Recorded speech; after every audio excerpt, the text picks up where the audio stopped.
ସକାଳୁ ବାସି ମୁହଁରେ ମାତ୍ର 3 ଥର ପଢ଼ି ଦିଅନ୍ତୁ ଏହି ଗୋଟିଏ ମନ୍ତ୍ର। ଗ୍ୟାରେଣ୍ଟି ଦେଉଛି ସନ୍ଧ୍ୟା ସୁଦ୍ଧା ସେ ଝିଅ ଆପେ ଆପେ ପଟିଯିବ। ନିଜେ ଆସି ଆପଣଙ୍କ ସହିତ କଥା ହେବ, ଆପଣଙ୍କୁ ଭଲ ପାଉଛି ବୋଲି କହିବ। ଆପଣଙ୍କ ପ୍ରେମରେ ଏମିତି ଦିବାନୀ ହେଇଯିବ କି ଆପଣଙ୍କୁ ନ ଦେଖି ଗୋଟେ ମୁହୂର୍ତ୍ତ ବି ରହିପାରିବନି। କେବଳ ଆପଣଙ୍କୁ ସକାଳୁ ଉଠିବା ମାତ୍ରେ ବାସି ମୁହଁରେ ମାତ୍ର 3 ଥର ଏହି ଗୋଟିଏ ମନ୍ତ୍ରକୁ ପଢ଼ିବାର ଅଛି। ତାପରେ ଦେଖିବେ ଚମତ୍କାର। ଗ୍ୟାରେଣ୍ଟି ଦେଉଛି ଯେଉଁ ଝିଅ ପଟୁନଥିଲା ସେ ଝିଅ ଆପେ ଆପେ ପଟିଯିବ।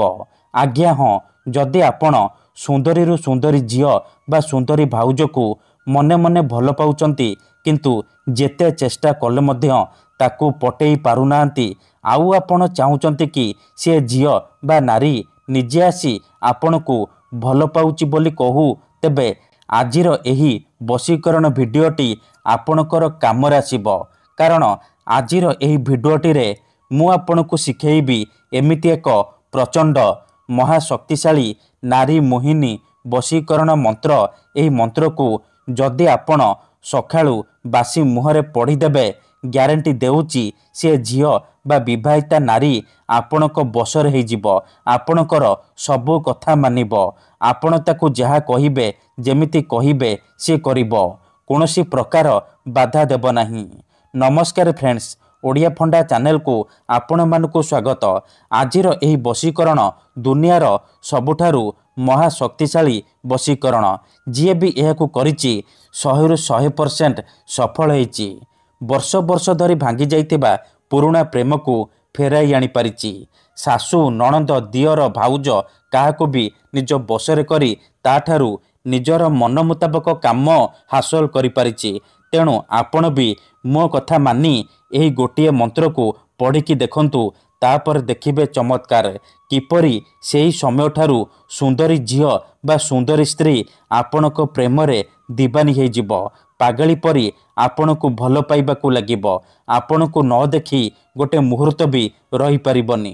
ତେବେ ଏହି ବଶୀକରଣ ଆପଣ କିପରି କରିବେ, କେମିତି କରିବେ, ମୁଁ ଆପଣଙ୍କୁ ଶିଖେଇବି। ସମ୍ପୂର୍ଣ୍ଣ ପ୍ରୟୋଗ ବିଧି ଠିକ୍ ଭାବରେ ଶିଖେଇବି।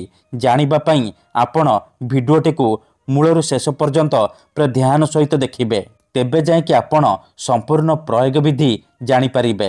ଅଧାରୁ ଛାଡ଼ିକି ପଳେଇଲେ କିମ୍ବା କାଟି କାଟି ଦେଖିଲେ ଆପଣ କିଛି ବି ବୁଝିପାରିବେନି। ପରେ କମେଣ୍ଟ କରିବେ, ଗୁରୁଜୀ ଆପଣଙ୍କର ମନ୍ତ୍ର କାମ କରୁନି। ଦେଖନ୍ତୁ, ବଶୀକରଣ ବିଧି ଜାଣିବା ପୂର୍ବରୁ ମୋର ଗୋଟିଏ ଛୋଟିଆ କଥା ମନେ ରଖନ୍ତୁ। ଯେଉଁପରି ଆପଣ ଭଗବାନଙ୍କୁ ମାନୁଛନ୍ତି, ଭଗବାନଙ୍କ ଉପରେ ବିଶ୍ୱାସ ରଖିଛନ୍ତି, ନିଜର ସବୁ ଦୁଃଖ କଷ୍ଟ ଅସୁବିଧା ଭଗବାନଙ୍କୁ ଜଣାଉଛନ୍ତି, ଯଦି ସେ ଅସୁବିଧାର ସମାଧାନ ନ ହେଲା ତାହାର ମାନେ ନୁହେଁ କି ଭଗବାନ ନାହାନ୍ତି। ସେହିପରି ମନ୍ତ୍ର ତନ୍ତ୍ର ହୁଏ, ବଶୀକରଣ କାମ କରେ, କିନ୍ତୁ ଏହାକୁ ଆପଣଙ୍କୁ ସିଦ୍ଧ କରିବାକୁ ପଡ଼ିବ। ପ୍ରୟୋଗ ବିଧି ଠିକ୍ ଭାବରେ କରିବାକୁ ପଡ଼ିବ। ତେବେ ଯାଇ ମୁଁ ଆପଣଙ୍କୁ ଗ୍ୟାରେଣ୍ଟି ଦେଉଛି ଆପଣ ଯେତେ ସୁନ୍ଦରୀ ଝିଅକୁ ଚାହିଁବେ ଅତି ସହଜରେ ପଟେଇ ପାରିବେ। ସୁନ୍ଦରୀ ଭାଉଜକୁ ପଟେଇ ପାରିବେ। ତାକୁ ନିଜ ପ୍ରେମରେ ଦିବାନୀ କରି ତାଠାରୁ ନିଜର ମନ ମୁତାବକ କାମ ହାସଲ କରିପାରିବେ। ତେବେ ବଶୀକରଣ କରିବା ପୂର୍ବରୁ ବଶୀକରଣ ବିଷୟରେ କିଛି ଜାଣି ରଖନ୍ତୁ। ବଶୀକରଣ କ'ଣ ପାଇଁ କରାଯାଏ? ଯେତେବେଳେ ଆପଣ କାହାକୁ ନିଜଠାରୁ ଅଧିକ ଭଲ ପାଉଛନ୍ତି, ତା ବିନା ବଞ୍ଚିପାରିବେନି ଭାବୁଛନ୍ତି, ତା ପଛରେ ଗୋଡ଼େଇ ଗୋଡ଼େଇ ଥକିଗଲେଣି, ହେଲେ ସେ ଝିଅ ବା ନାରୀ ଆପଣଙ୍କୁ ଭାଉ ଦେଉନି, ଆପଣଙ୍କୁ ଦେଖିଲେ ଇଗ୍ନୋର କରୁଛି, ସେତେବେଳେ ଆପଣ ବଶୀକରଣ କରିପାରିବେ। କିମ୍ବା ଯଦି କେଉଁ ଲୋକ ଆପଣଙ୍କୁ ହଇରାଣ କରୁଛି, ଆପଣଙ୍କ ଘର ପରିବାର ଉପରେ ଖରାପ ନଜର ପକାଉଛି, ସେତେବେଳେ ଆପଣ ବଶୀକରଣ କରିପାରିବେ। ବଶୀକରଣର ମାନେ ହେଉଛି ନିଜର ଭାବନାକୁ ଅନ୍ୟର ଦିମାଗରେ ପହଞ୍ଚାଇବା, ନିଜର ଭଲ ପାଇବାକୁ ଅନ୍ୟର ଦିମାଗରେ ପହଞ୍ଚାଇବା, ମାନେ ସେ ଝିଅ ବା ସ୍ତ୍ରୀର ଦିମାଗରେ ପହଞ୍ଚାଇବା। ତେଣୁ ମୋର ଆପଣମାନଙ୍କୁ ଅନୁରୋଧ କି ମନରେ କୌଣସି ଖରାପ ଉଦ୍ଦେଶ୍ୟ କିମ୍ବା କୌଣସି ଖରାପ କାମ ପାଇଁ ଆପଣ ଏହି ମନ୍ତ୍ରକୁ ପାଠ କରିବେନି। କାହିଁକି ନା ଏହି ବଶୀକରଣ ହେଉଛି ସବୁଠାରୁ ସହଜ କିନ୍ତୁ ମହାଶକ୍ତିଶାଳୀ ବଶୀକରଣ।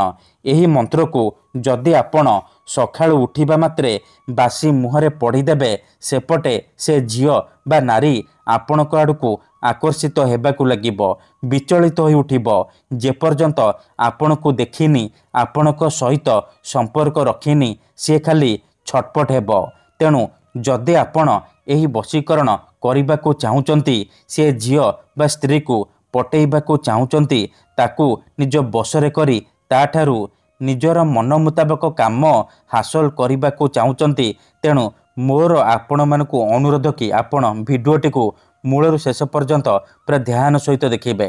विधिटी जानिबा पूर्वरु जदि आपण आम चैनल को प्रथम थर आसीचंती, तेबे दयाकरी चैनल को सब्सक्राइब करी पाखरे थिबा बेल आइकन को मध्य दबाई दियंतु, जहा द्वारा आमे जो भी वीडियो अपलोड करिबु सर्वप्रथमे आपण देखि परिबे।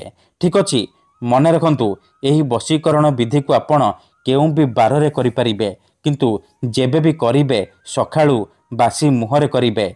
बिना हाथ गोड़ धोईकी सखाळु बासी मुहरे करिबे। प्रथमे आपण कोन करिबे, जेतेबेले राति रे सोईबा पई जिबे, गोटिए ग्लास रे चीनी पानी आनिबे। तापरे से पानी ग्लास को निजर सामने रे रखिबे।